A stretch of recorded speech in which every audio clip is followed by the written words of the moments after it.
कवितेचं शीर्षक आहे दारावरची टकटक. दारावरची टकटक. नेहमीप्रमाणे रांडेच्या दारावर टकटक.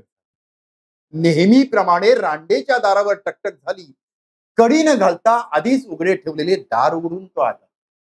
तो आला नेहमीसारखा, नेहमी येणाऱ्या इतरांसारखा. विस्कटलेले केस, मळकटलेले कपडे, दारूच्या दुर्गंधी सहित. तो आला नेहमीसारखा, नेहमी येणाऱ्या इतरांसारखा. तशी ती तयारच होती. कार्यभागाची सुरुवातही झाली. कुरकुरणाऱ्या बाजल्याचे खूर नको तेव्हा कुरकुरत होते. तिला मात्र न कुरकुरता सारे सहन करणे. त्याचं संपलं. तो निघून गेला. विस्कटलेला मेकअप तिनं सारखा केला. तसे अनेक येत होते, जात होते, पैसे देऊन, काम उरकून, प्रकार तेच, संवेदना तीच. पण हे सगळं मनाविरुद्ध होतं.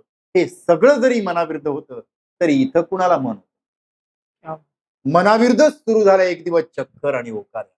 मनाविरुद्ध सुरू झाल्या एक दिवस चक्कर आणि ओकाऱ्या. सांगत गेला आम्हीला आम्हीचा खबऱ्या. आपले मोठे कुल्ले हलवत आम्ही आधी पचा पचा पान चगळीत वाचा वाचा बोली अब इसको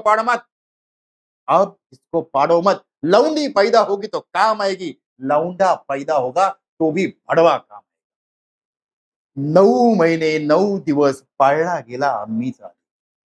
9 महिने 9 दिवस पाळला गेला आम्हीचा आदेश. मुलगी होता तिकडे दिवाळीचा साज. मुलगी होता तिकडे दिवाळीचा साज. आपल्याकडे मात्र आई बाप.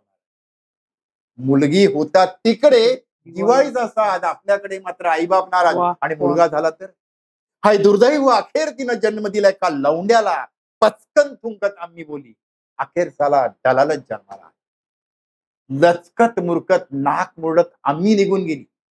ढसा ढसा अश्रू ढाळत ती मात्र तिथेच बसली. म्हणाली, अरे लेकरा, तुला जन्मालाच यायचं होतं तर कुठल्या तरी चांगल्या घराण्यात जायचं होतं. या नरकात तू आलास कशाला? कारण वेशेकडं मातृत्व असतं फकस्त नावाला.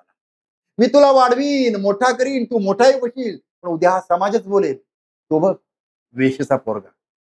तेव्हा आलास तसा परत जा. आणि ज्या बापानं तुला पाठवलं त्या परमेश्वराला जा विचार.